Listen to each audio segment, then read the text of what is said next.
সিলেটে হেফাজতে ইসলাম বাংলাদেশের মহানগর শাখার নতুন পূর্ণাঙ্গ কমিটির পরিচিতি সভায় উঠে এসেছে জাতিসংঘের মানবাধিকার কার্যালয় স্থাপন নিয়ে কঠোর অবস্থান।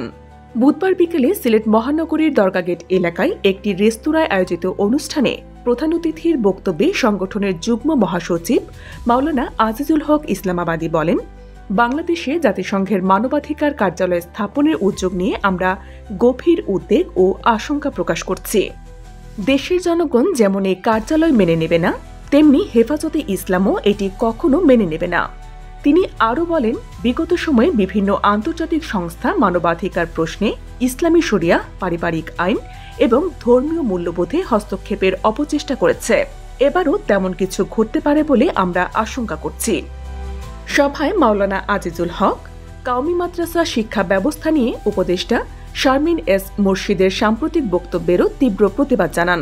তিনি বলেন, এই বক্তব্য অত্যন্ত আপত্তিকর। হেফাজতের পক্ষ থেকে আমরা এর তীব্র নিন্দা ও ধিক্কার জানাচ্ছি এবং দেশের স্বার্থে এই উপদেষ্টার অপসারণ দাবি করছি।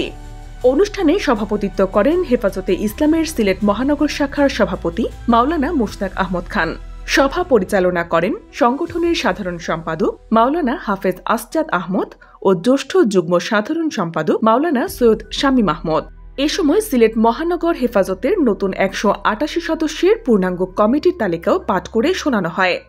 জাতিসংঘের কার্যালয় নিয়ে হেফাজতের এই অবস্থান দেশে বিদেশে নানা আলোচনা সৃষ্টি করতে পারে বলে ধারণা করা হচ্ছে। বিস্তারিত জানতে সাবস্ক্রাইব করুন BGN TV 24।